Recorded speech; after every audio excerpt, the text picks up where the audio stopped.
The next chapter, chapter 24. باب ما جاء في السحر. The next few chapters will talk about sorcery and whatever relates to it. And this is something here mentioned in Kitab al-Tawheed, because as-sihr or sorcery is one of the types of shirk.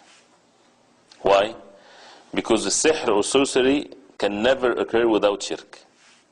A person committing sorcery, black magic, whatever there is, he does not do it based on just tricking people. No, he is doing that as a result of committing shirk, and the jinn would help him as a result of that. Reward him after he commits a shirk by helping him in matters of sorcery. That's why as-sahir, as we would know, he is kafir. The sorcerer is a disbeliever, because he would never do these things unless he falls into the kufr, unless the jinn would make him curse the Quran, curse Allah subhanahu wa ta'ala, do acts of kufr, and then they would help him, as it will come inshallah ta'ala. What is sihr or what is sorcery? It's something that people don't see clearly. It's something that is hidden, right? Things that they say, nuts that they make, smoke and all kinds of things that they do with the help of the jinn, and their disbelief and so on, and it affects the hearts and physical bodies, makes people sick, kill others, separate between a husband and his wife.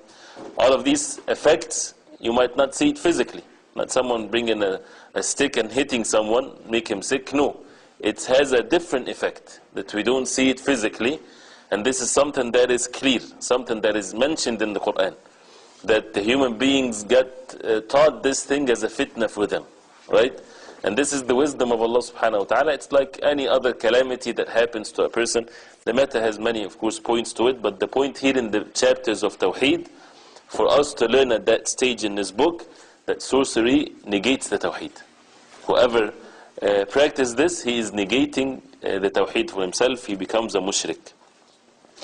وقول الله تعالى وَلَقَدْ عَلِمُوا لَمَنِ اشْتَرَاهُ مَا لَهُ فِي الْآخِرَةِ مِنْ خَلَاقٍ. And indeed they knew that the buyers of it, meaning the magic, would have no share in the hereafter. This is what Allah subhanahu wa ta'ala says about those who deal with magic. They have no share in the hereafter.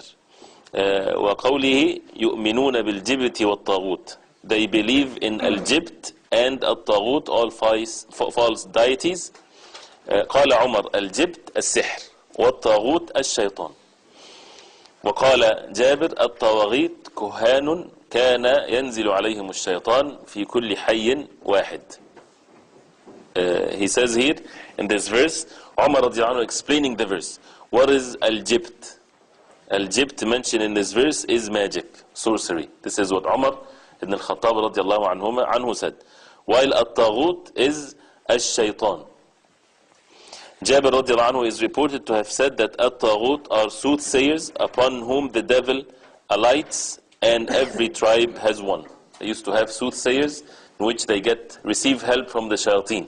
So these are the Kohan, and the Kohan or the soothsayers used to be the leaders of their tribes in the time of Jahiliyyah. They are the leaders. They would deal with the jinn and the devils and so on. So since this is shirk, he mentioned this in the book here, so that people are warned from it. And this is something that is practiced by some of this ummah. They practice the sihr. They cause harm to others.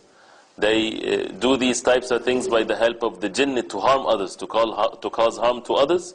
And that's why they are mushrikeen if they do that. Not because of the harm that they cause, but because there is no way for them to do sihr unless they disbelieve in Allah subhanahu wa ta'ala, unless they commit shirk.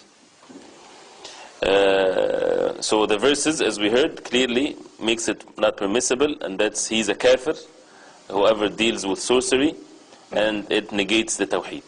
Then the next hadith of Abi Hurairah radiallahu anhu, that the Prophet ﷺ said, اجتنبوا السبع الموبقات قالوا يا رسول الله وما هن قال الشرك بالله والسحر وقتل النفس التي حرم الله إلا بالحق وأكل الربا وأكل مال اليتيم والتولي يوم الزحف وقذف المحصنات الغافلات المؤمنات. The Prophet ﷺ said, save yourself from the 7 destroyers. These are the worst sins. They are destroyers, as the Prophet ﷺ said, the major of the major sins. The companions asked, radiallahu anhum, O Messenger of Allah, what are those? He said, Ash-shirku billah. The first one is a shirk, to associate anything with Allah. والسحر, sorcery, without any just cause, killing a life Allah has forbidden, taking interest or usury, riba, taking the wealth of the orphans, turning back from the battlefield, and making a false charge accusation against the chaste but unmindful women. It means they never even think of anything touching chastity. Reported by Bukhari and Muslim. These are the 7 destroyers where the Prophet ﷺ forbidding his ummah and making it clear that they should avoid it. And he mentioned that here because of the word sihr. Sihr, again, is kufr, is disbelief, and it's not just a sin, it's a kufr because the sahir would not do what he does unless he commit kufr and disbelief, which is the 7 things again. Shirku billah, to associate partners with Allah. As-sihr, sorcery. قتل النفس التي حرم الله إلا بالحق, killing in an unjustified way. أكل الربا, eating or consuming usury, riba, interest, whatever. أكل مال اليتيم, to consume the money or the wealth of the orphans. والتولي يوم الزحف, to run away from the battlefield. وقذف المحصنات, the slandering or accuse a chaste woman that she committed a sin. Those who among the believers. So these are the 7 destroyers, and among them is sihr because of this chapter. So this is clearly states how the sihr is mentioned after the shirk. Of course, this is not the sihr or the magic that people do, to trick the kids or whatever, putting a bag inside a bag, right? Such a thing. This is not permissible still, right? But a person like that, just using his hands in a way that would hide things in between his fingers and his arm sleeves and things like that, it's not permissible, but it's not the kufr that is mentioned. Right? The kufr here, or the disbelief, is when a person deals with the jinn to cause the harm and the diseases and the killing and separating a husband from a wife. This is all kufr because they would never be helped unless they make the kufr, and unless they curse the Quran and curse Allah subhanahu wa ta'ala and so on. So the hadith shows that all of these things mentioned are not permissible. So those things, tricks and stuff like that, it's haram.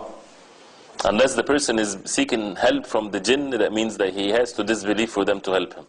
But still it's haram, it's not permissible. Like for example, they do tricks without having help from the jinn, right? Just putting it in the sleeve, hiding it for some time, and then, whatever. But it's still not permissible. And it's not permissible for even us to have the children watch these things, and they watch the magician and their cartoons with the magician and flying on the in the air and things like that. Makes their heart attached to these evil things, which is definitely not permissible. And it's lying, and it leads to the kufr.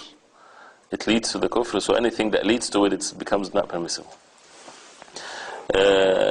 The next hadith, and again the hadith that we heard definitely needs some explanation to it, because there are many things here mentioned that is haram for us, and we should avoid it, and we should make sure that it's destroyers, as the Prophet ﷺ said. He mentioned a narration here afterwards, عن جند مرفوعا حد الساحر ضربه بالسيف أو ضربة بالسيف. رواه الترمذي وقال الصحيح أنه موقوف. The punishment for the sorcerers, the magicians, is that he be struck with the sword, executed. This is the punishment of someone that is dealing with sihr. Why is that?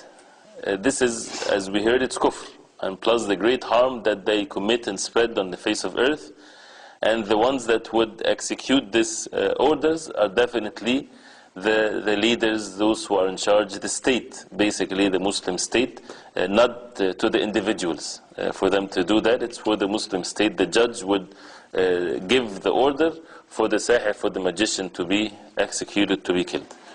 And he says, وصح عن حفصة رضي الله عنها أنها أمرت بقتل جارية لها سحرتها فقتلت. وكذلك صح عن جندب قال أحمد عن 3 من أصحاب النبي صلى الله عليه وسلم. وكتب عمر بن الخطاب رضي الله عنه أن يقتلوا كل ساحر وساحرة، قال فقتلنا 3 سواحر. He says here that Umar ibn al-Khattab radiallahu anh wrote, execute every sorcerer or sorceress. So Bajala continued, we executed 3 sorcerers. Umar radiallahu anh, the Khalifa, he sent everywhere saying any sorcerer is to be executed. This is their punishment. So they did that to 3 of them.